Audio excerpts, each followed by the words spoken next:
UFC Fight Night Tampa Colby Covington versus Joaquin Buckley just ended, and this is going to be my full UFC Tampa post-fight. We're going to discuss every fight on the card for the final UFC card of 2024. Where's the time gone? I don't know where the time is going. It's almost 2025. By the way, guys, do me a favor. My goal for this year was 40,000 subscribers, so if you could subscribe to the channel, turn on notifications. If you like post-fights, you like news reactions, you like predictions, all that stuff, make sure you subscribe to the channel. I would greatly appreciate it. And like this video. But we're going to go through every fight on the card. This was an enjoyable card to end the year. I don't think it was like the craziest card ever, but there were some insane finishes. And I'm happy, really happy about this card because I only got 2 predictions wrong on this entire card. And it's nice to end the year on a high note in terms of predictions. And also, it's always good to watch Colby Covington get absolutely humiliated, which we'll talk about in the main event. But let's start off the very first fight of the card. We have Josephine Knutsson versus Piera Rodriguez. Listen, I'm not going to spend that much time discussing this fight, this absolute embarrassment of a performance by Josephine Knutsson. But essentially what you had is Piera Rodriguez out-grappling her for the majority of the fight. Rocked her in the first 10 seconds, stung her bad. Knutsson had some moments in the first and second round on the feet. She had the ability to get up out from underneath of Piera Rodriguez, but then she'd get taken down again. And basically it was rinse, repeat. This fight, it's crazy that Piera Rodriguez, I mean, as the fight went on, Knutsson kind of more accepted the positions on the ground. But even on the feet, she was walking her down, just blitzing her and landing big shots. And Knutsson had really nothing to offer. This was one of the 2 predictions I got wrong on this card. And I thought Knutsson would get this done. I really did. Younger. I thought she was way better on the feet. And unfortunately, she just got out-grappled. She literally had no grappling. If I was making a cuts video, she'd be on there tomorrow. Absolutely no grappling. Striking didn't even look that good. She had the ability to get up, but then she'd get taken right back down. So I thought she lost all 3 rounds. I believe I scored all 3 rounds for Piera Rodriguez. And yeah, the fight overall wasn't that great. Next fight on the card, we have Davey Grant versus Ramon Taveras. This was the second fight I got wrong on the card. So after this fight, from here on out, I got every single prediction correct, which I'm hyped for. It's always nice, especially to end the year on a great note. But yeah, Davey Grant gets the decision win. This fight, I think I had it 29-28. I was debating about the second round. I really never decided on the second round. But you know, the second round, Taveras kind of caught him off balance and dropped Grant, but it was really more of an off balance. So, Davey Grant all 3 rounds. I'm giving him all 3 rounds. Basically, Davey Grant was just threw more volume. Ramon Taveras was cutting him off and not having a whole lot of success. Davey Grant's hard to hit. Davey Grant was chopping the legs. He was landing better combinations. Taveras would kind of stalk him, but not do anything with it. And then in the third round, when he's arguably down 2 rounds, he's just kind of hanging back and not really doing a whole lot of anything. So Davey Grant gets it done even though he's damn near 75 years old.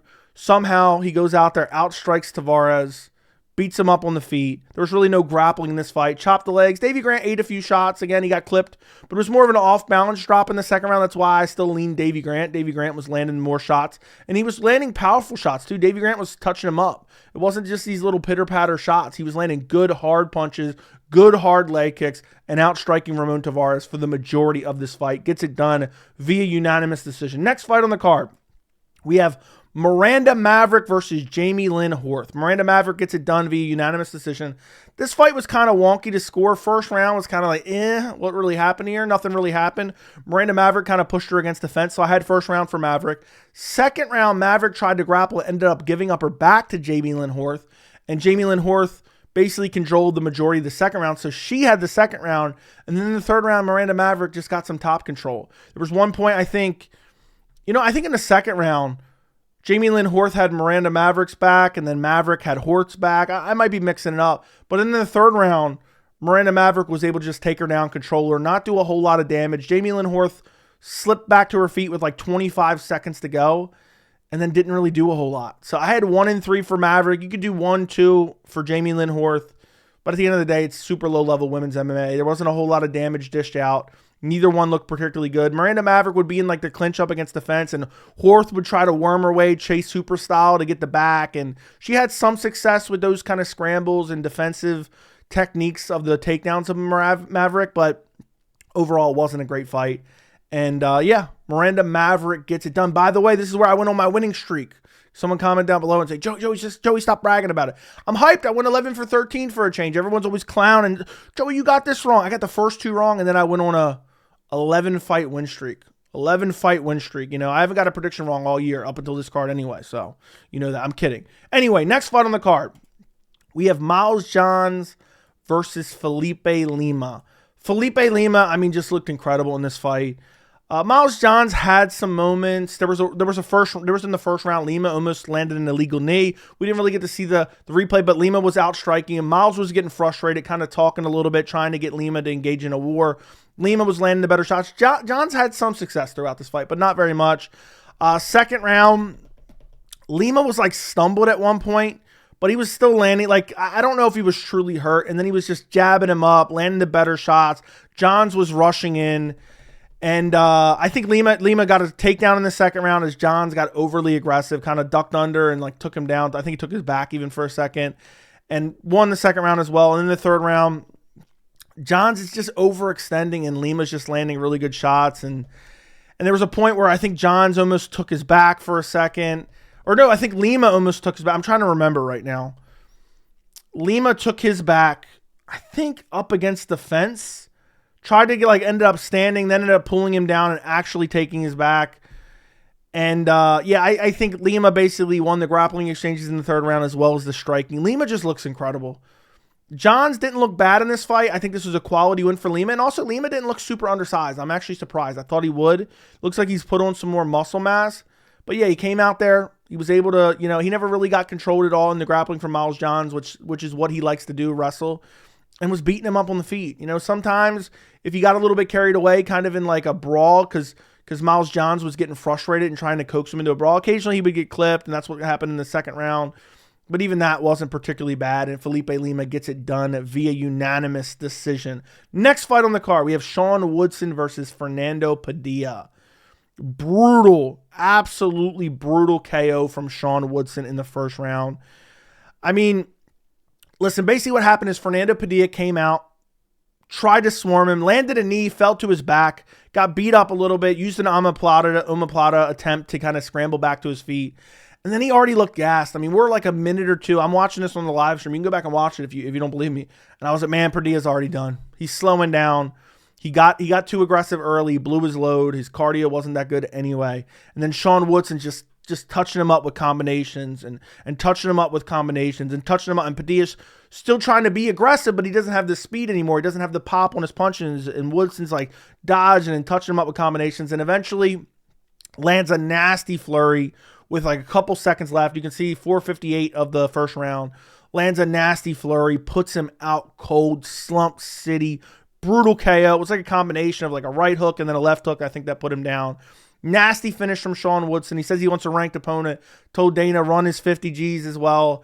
And I think Woodson really does deserve a ranked opponent in his next fight. I mean, Padilla, he's not that great, but Padilla's dangerous, and he, showed his dangerous ability in the first round or first 30 seconds. But imagine if you're going to fight like that, how are you only going to have 30 seconds of cardio? 30 seconds of cardio, that's all you have if you're going to fight aggressive, then you might as well throw. I mean, even if you forget about being aggressive, then what does he have the cardio for? One strike a round? Because even at like a normal pace, I don't get it, man. He just blew his load earlier looking for a finish. He landed some good shots. He was backing Woodson up, landed some good shots, landed the knee. But then he was just done. Afterwards, you could just see it on him. You could sense it in his body language. You could sniff it on him. And Woodson put him to sleep at the end of the first round. But I think ultimately Woodson would have found that finish anyway because of, Padilla was slowing down significantly. Maybe he would have had a burst in the second round after a minute's rest or whatever. But yeah, Woodson puts him to sleep in the first round. Next fight on the card, Alvarez versus Drakkar Klose. Let me actually crap on Drakkar Klose for a second. This dude brought his wife and like young son, like 1 or 2 year old son. And I get it. They're not going to remember it, this and that and blah, blah, blah. But dude got starched badly in the first round. And he had to know this was a possibility. Alvarez beat him up bad. He was tagging him early. Klose got a takedown. Dragged himself to the fence, got up, and just started touching him up on the feet badly. And I think Klose tried for another takedown. No, Klose did not even try for another takedown. He got the one takedown. Alvarez got right back up against the fence, started tagging him again. And then I'm trying to remember, I think it was a punch that hurt Klose. He falls backwards. He like grabs the fence to keep himself up. Yo Alvarez runs forward, throws a flying knee that puts Klose out, but Yo Alvarez is already looking to latch up a guillotine. He gets like one arm in. I guess he realizes there's no resistance, and he starts smacking him with like uppercuts as he has like a one-arm guillotine up against the fence. And then he's like kind of pointing to the referee because Drakkar Klose was out from the flying knee. Yo Alvarez with a brutal first-round KO of Drakkar Klose. Great win. I thought Yo was going to hurt him badly in the first round and sub him. And that he was razor close to doing that, but the flying knee just landed picture perfect right in front of Drakkar Klose's wife and kid. Young child. I don't understand why these fighters keep bringing their young children to events. It's driving me nuts. You know what can happen. Like, at least make sure they're a teenager. Come on now. But yeah, Yo Alvarez says he might fight at 55. He might fight at 70. He's massive for the weight class. He made Drakkar Klose look like a chubby featherweight in there. And yeah, I mean, he's super dangerous on the feet, super dangerous with the grappling and submission ability, and he puts Drakkar Klose out with a flying knee. Incredible performance. 2 minutes and 48 seconds into the first round. Next fight on the card, the featured prelim. We have Michael Johnson versus Ottman Azaitar. Michael Johnson with a brutal second round KO against Ottman Azaitar. I mean, it was nasty. It was absolutely filthy.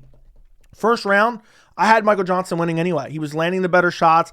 Ottman Azaitar kind of looked stiff on the feet, and Michael Johnson was just kind of touching him a little bit. Ottman Azaitar landed like 2 good punches in the first round, but that was pretty much it. Johnson was pressuring him, looking faster and looking better on the feet. And then in the second round, look, essentially, you know, Johnson was doing the same thing he was doing in the first round, but Ottman, you know, ends up getting slapped. It was like a double right hand and absolutely slumps him badly. I mean, it was brutal, and Johnson followed up with a couple ground and pound shots. You could say they were super necessary. They were not super necessary at all. It actually was I wish he would have walked off. It was horrible. I mean, he was bouncing his head off the canvas. It was a filthy KO.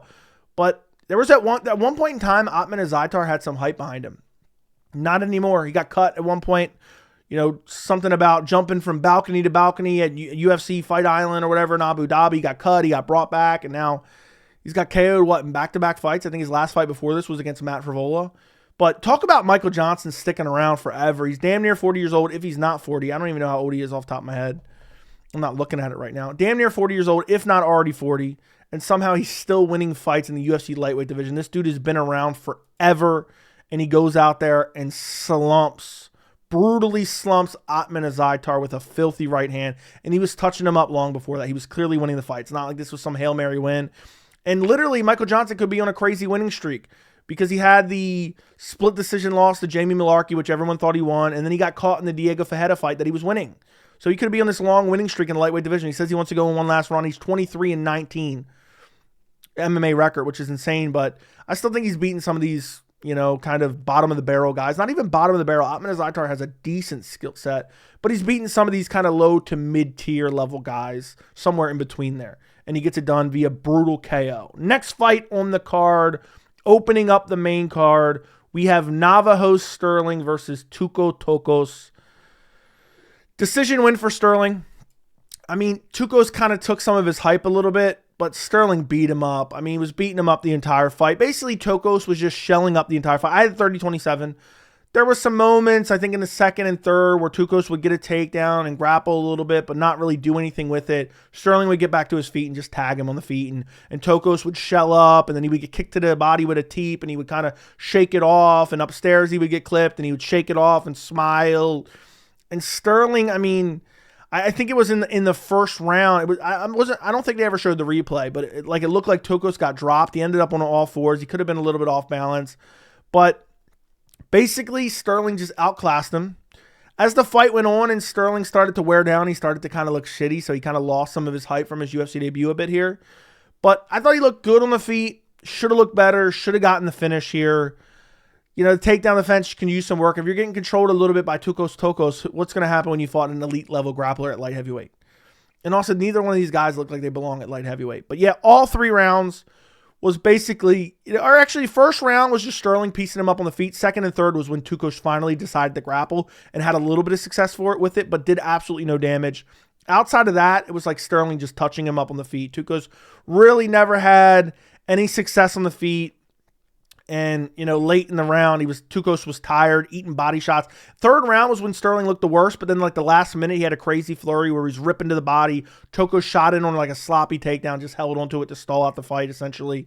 And yeah, Stirling just outclassed him, and Tukos was like shaking off every shot and acting like none of them landed cleanly. It was actually an embarrassing performance. I hope they get rid of Tokkos. But yeah, Navajo Stirling gets it done via unanimous decision. Next fight on the card, we have Adrian Yanez versus Daniel Marcos. Somehow this was controversial. Somehow this was a split decision. I don't know how it's a split decision, to be honest. I really don't. I scored all 3 rounds for Daniel Marcos. Second round was close. There was at one point in the second round where Marcos got hurt. But then after that, Marcos landed all the big shots. He landed all the big shots. He was like ducking down, coming upstairs, landing big shots. Third round was kind of garbage, so maybe that's how you can end up with a split decision. You could give second to Yanez, and then third maybe. Third round was like nothing was really happening. Then Marcos pointed to the ground. He was landing the better shots. As soon as he pointed to the ground, he literally shot it on a takedown, got a takedown. Marcos had some horrible body language towards the end. He was like turning and running away. But then Yanez, instead of throwing shots, he doesn't throw a head kick. He doesn't rip, a hook, or he doesn't try to cut him off. He then clinches up. He literally could steal the round with a few shots, and then the second round obviously could go his way. And instead he clinches up when he was clearly the fresher fighter. So Marcos looked horrible in this fight. Maybe the worst undefeated fighter ever in the history of the UFC. But yeah, I mean, you could give second and third to Yanez, but I don't think you can give the third. And even the second, it's not like Marcos got dropped badly. He got stung a bit. And in the first round, it was clear that Marcos won, was tagging him, swarmed him, kind of reset when he realized he wasn't going to get the finish. There was an eye poke and a groin shot. I think that was the one where it was simultaneous in the first round. Marcos hit him with an eye poke and groin shot combination. Learned that from Chris Weidman. He's been training with Chris Weidman lately. But yeah, basically this fight was Marcos getting the better of the exchanges, landing better combinations, and mixing in the grappling in the third round when he needed to, when he was gassed to get a win. And it was low fight IQ by Yanez clinching up when he has literally an exhausted Daniel Marcos in front of him. So Daniel Marcos gets it done. I don't think it should have been a split decision. I mean, I don't think you could look at this fight and say Yanez won this fight. I think it was a clear win for Daniel Marcos. Whether it's 30-27 or 29-28, I guess it's up to the eye of the beholder, okay? But yeah, Daniel Marcos definitely won this fight and was just a cleaner striker. Yanez's boxing looked good, but he's heavy on that lead leg, got his leg chopped, and Marcos was just like ducking down and then coming upstairs with some good combinations and landing consistently, and that's what won him this fight. And even his gas tank, even though it looked like shit in the third round, Yanez wasn't able to take advantage of it, which could have cost Marcos the fight. Literally could have found a finish in the third round, I believe. So Daniel Marcos gets it done via via split decision. Next fight on the card. This is one of my favorite fights of the night because I picked Dustin Jacoby, and I know everyone was picking Vitor Petrino, and Dustin Jacoby gets it done via third round KO. Slump City looked exactly like Kamaru Usman versus Jorge Masvidal 2. Beautiful KO by Dustin Jacoby, and honestly, he could have won on the judges' scorecards because the first round, they were super tentative. They were both tentative. Petrino didn't really land much. He shot a takedown, got stuffed. And at one point, Jacoby stuffed a takedown, circled out, landed some good shots, and landed a couple really hard leg kicks, like maybe 4 or 5 hard leg kicks in the first round. Second round was close, but Petrino landed a couple big shots in the second round. Jacoby was kind of being patient and chopping the legs as well, and there was like a big hook that landed in the second round as well. But yeah, I thought Petrino clearly won the second round. I thought Jacoby clearly won the first round. And then there was not much happening, and I thought Jacoby was winning the third round. But it's really it was really dead even kind of in the third round. I had just a slight advantage to Jacoby. Petrino looked for a takedown. He looked tired, and he looked like he was slowing down significantly, and Jacoby catches him with a perfect right hand and just slumps him out cold. Like literally it looked identical to Jorge Masvidal versus Kamaru Usman 2. That's exactly what it looked like. It was a brutal KO, and Dustin Jacoby gets a third round KO over Vitor Petrino. I knew it. I would never pick a dude who lost to Anthony Smith recently. He's got to build better. He's got to get better. You're getting exposed by the dead corpse of Anthony Smith. He convinced Anthony Smith to keep fighting. He shot it on a takedown when he's winning on the feet against Anthony Smith, gets subbed. There's no way I was picking him. And Dustin Jacoby sleeps him out cold in the third round. But even so, I mean, let's say he just hurts him there. He still wins the third round and wins the fight. Even the judges' scorecards had it 1-1. Exactly how I scored it. So good on Dustin Jacoby. He's getting up there in age. I don't think he's as good as he once was, but Vitor Petrino, big and muscular, literally for nothing, in my opinion. Never got a takedown. Didn't really do any damage outside like one big right hand. I think it was a right hand in the second round. And then he gets slumped in the third round. So Dustin Jacoby brutally exposes him. Dustin Jacoby's the guy that should have beat Khalil Roundtree recently, semi-recently. And Khalil Roundtree just fought for a title. So who knows what Dustin Jacoby can do in the future. Next fight on the card. This fight should be way more controversial, and it's not. Manel Kape versus Bruno Silva. Listen, Kape was winning. Dicing him up on the feet, looking good. Bruno Silva had some moments where he would land shots and kind of snap Kape's head back a bit and, maybe sting him a bit. But the story of this fight is Silva's too small for flyweight. There's no weight class for him to go into. It was basically the power of Kape versus the power of Silva, and then also Kape had a bit of an advantage in the striking as well. Throughout the fight, there were so many fouls. Bruno Silva landed 2 groin shots in the first round. The first one didn't really land that much. And that was right after Silva landed a really good punch that potentially could have, just had a Kape off his game a little bit. The second groin shot clearly landed really hard. Kape took his break. Third round, Kape's out striking him again, landing some better shots, bloodying him up a bit. And there's a third hard nut shot. This one lands really hard, and there's a point taken. As soon as they start back up, Bruno Silva's landing again, but Kape's still outlanding him. So a 10-8 second round. Third round, more of the same. Kape showboating and landing shots and looking fast and clean on the feet. Literally, Kape kicks him in the groin clear as day. Bruno Silva's like pointing to his groin and like grabbing his groin, and Kape's just chasing after him. And Keith Peterson doesn't do anything and just lets Kape TKO him from a groin shot. So I understand Kape was going to win anyway. I understand that Silva had landed 3 groin shots already. So I think that's why a lot of people are kind of ignoring it a bit, which I just realized this isn't on the screen. Sorry about that. But I mean, this was a TKO via groin shot. I mean, this was Bruno Silva, Chris Weidman-esque, middleweight Bruno Silva, eye poke TKO, where they changed it to a technical decision. And that's what it should have been. And Manel Kape calls for a title shot afterwards. I kind of hope they do give him a title shot and I do hope he beats Pantoja, because if he does, then Makayev has a win over the current UFC flyweight champion. But yeah, he loses to Pantoja. He does not deserve a title shot.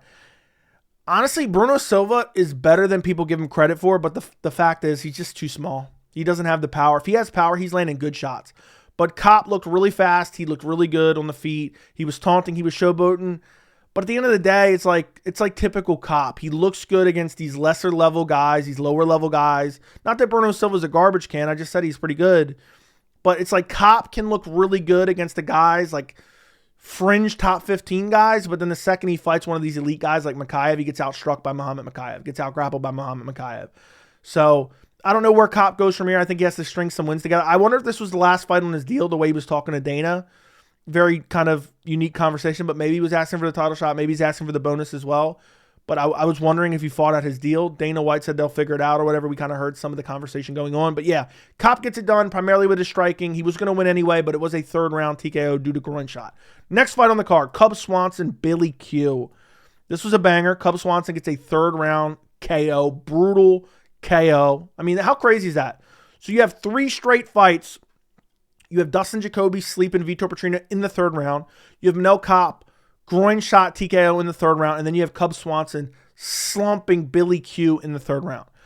Listen, I thought he needed to finish. Cub looked really good early in the first round, was landing the right hand over and over and over again, but then he started to slow down, and Billy Q started tagging him a bit and hurting him a little bit late and got a late takedown as well. And I thought the first round was close, but I leaned Billy Q. Second round was back and forth, but Billy Q landed the more damaging shots. And landed a good knee that kind of hurt Cub and is kind of walking him down and got a takedown. And there was, he didn't really get any control time. There was a scramble. Cub ends up getting back up. Cub's takedown defense actually still looked good in this fight for an over 40-year-old UFC fighter. And then in the third round, they're kind of brawling out, slinging it out, and boom. Cub Swanson catches him right on the chin with a right hand and puts him to sleep. Walk-off KO, gets in front of him, screams. Kind of remind me of Josh Emmett, Bryce Mitchell a bit, the way he did it. Then he gets on the mic afterwards and is like, I promised my wife this will be the last fight, but we'll see. Look, this would have been a great moment. This would have been a great moment for Cub to go out on a win. It would have been a great moment for Cub to go out on a win, but instead, I'm sure he's going to stick around, probably get slumped 2 or 3 more fights, and then finally retire and cry in the cage. You know, Billy Q is a decent fighter who looked like he was heading towards a victory. Again, I had him up 2 rounds, even though the first round was razor close. I didn't see the judges' scorecards on that. But, man, I wish Cub would just retire. You get this amazing, like, statement win performance, and then you're like, we'll see. We'll see. There's very rarely happy endings in MMA. It just doesn't happen. The young perpetually eat the old. Cub's been around fighting forever. He was fighting in WEC. Remember the flying knee from Jose Aldo. It's sad. Jose Aldo was the featherweight champion for the majority of Cub Swanson's prime. He was never getting a title shot after that WEC loss. But yeah, he gets the win over Billy Q. He says, we'll see afterwards. I don't like it. I wish he would have just straight up retired in the cage, because ultimately the sport is going to take his brain cells. But also Billy Q, man. Billy Q might already be brain dead, and he's not even that old. Let me look how old Billy Q is. Let's real quick. Billy Q's 36. I guess he's old too, but I mean, damn. Got starched out by Cub, got finished by Yusuf Zalal, got finished by Barboza, lost to Shane Burgos. His only wins to Alex Hernandez and Damon Jackson. I was back and forth on this pick. I just said, look, I think it's going to be standing. Cub Swanson's going to win. If Cub had a little bit more power, he would have slept Billy Q in the first round, because Cub was clearly the way better striker, but Billy was just gritty and just imposed his will, similar to a guy like Billy Hornbuckle, I've heard. He's just imposing his will, walking him down, landing good shots. Cub was tagging him, but Billy was just walking through him, and eventually it cost him. Got hit with, I think it was a jab first, and then boom, that picture-perfect right hand landed right on the jaw, slumped Billy Q out cold.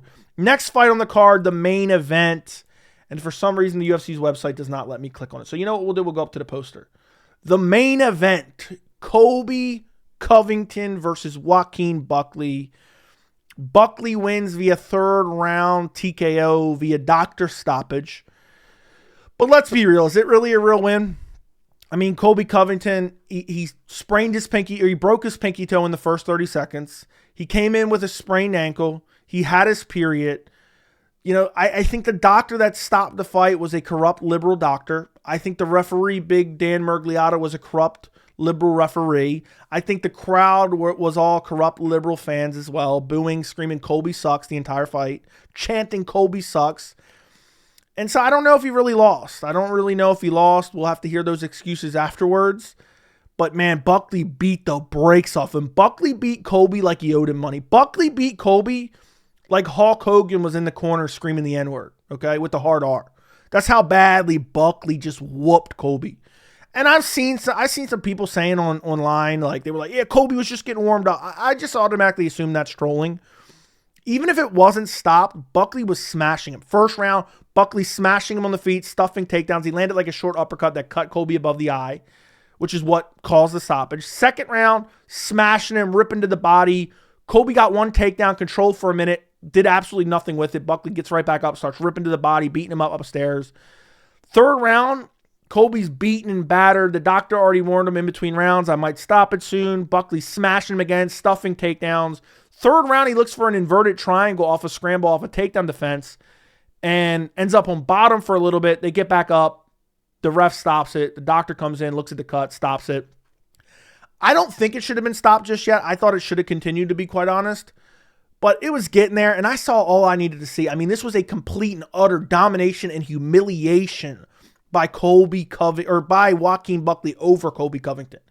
It was getting bad. It didn't look like it changed that much. And the doctor came in, the corrupt liberal doctor came in, and looked like she was just grossed out by the blood because it was leaking bad. But it didn't look like it had got substantially worse since in between rounds. She didn't even want to wipe it off. The ref looked kind of annoyed.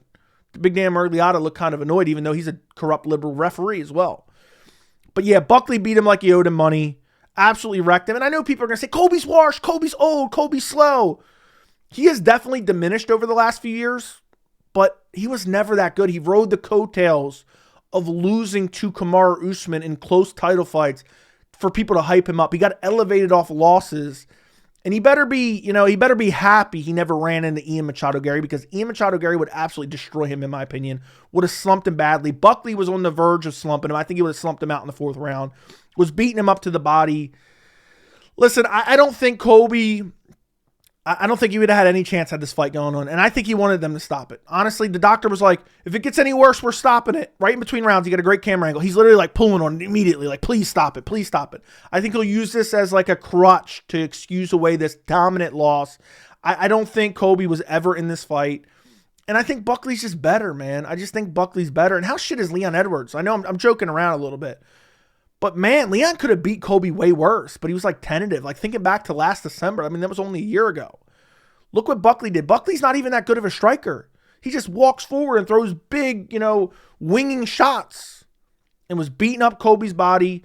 There was times in the second and third round where Colby would shoot like a super beta male, soy boy, weak ass takedown and then just roll to his back. Just give up to his back. And Buckley was on top. At one point, I forgot to mention this. I did a full card breakdown. I think I forgot to mention this in the full card breakdown. Yeah, I think it was in the third round. At one point, Colby shot in on a bullshit takedown. Like a little beta male he is. He rolled to his back and then like Buckley mount him. That's when the inverted triangle situation ended up happening where then Buckley ended up on bottom. I think I forgot to mention the full mount and the full breakdown. By the way, if you care to see a 20-minute breakdown of Covington versus Buckley, I highly encourage you to go check it out. It's in the description as well as the end cards of this video. But yeah, Buckley beat him like he owed him money. Even at one point at the end of the first round, Buckley was taunting him and telling him to suck it, doing like a little karate chop at the crotch, which was hilarious. Colby walked out with Chael Sonnen and Hulk Hogan. Chael Sonnen was dead silent in corner advice. They showed him in between, during the fight, he was dead silent because he knew Colby was getting wrecked.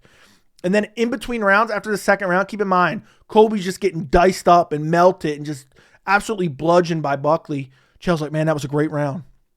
That was a great round.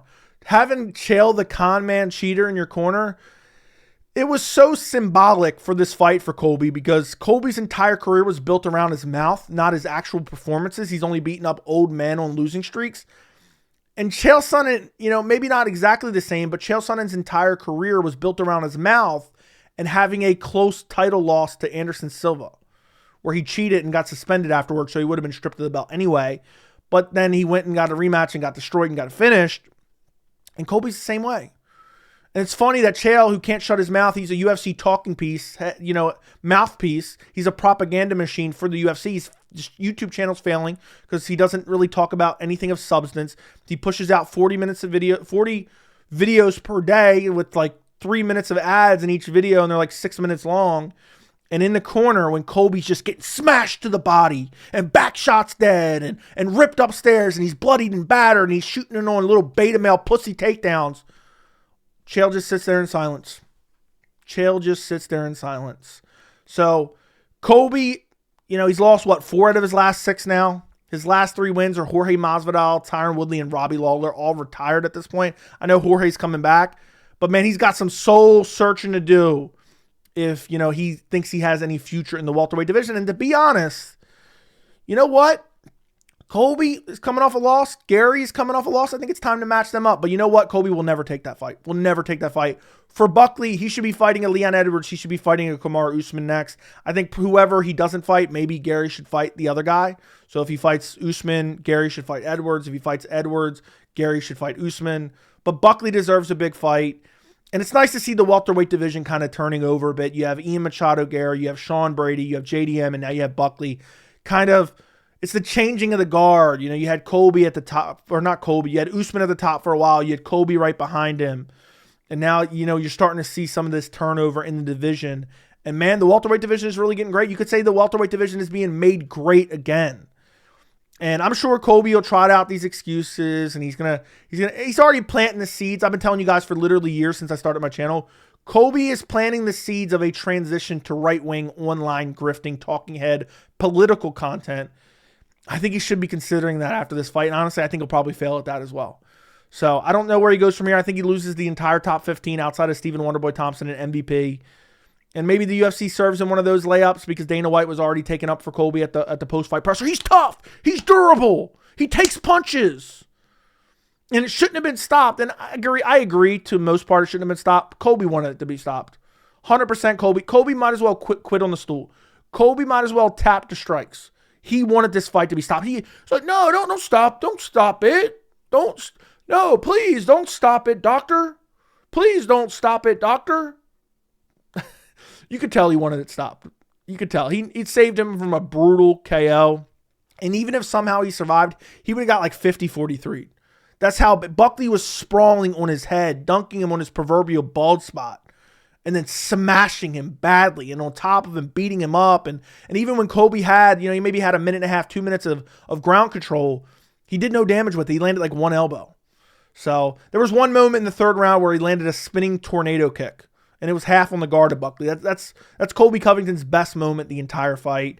But overall, last card of the year was pretty good. I'm happy I went 11 out of 13 for predictions.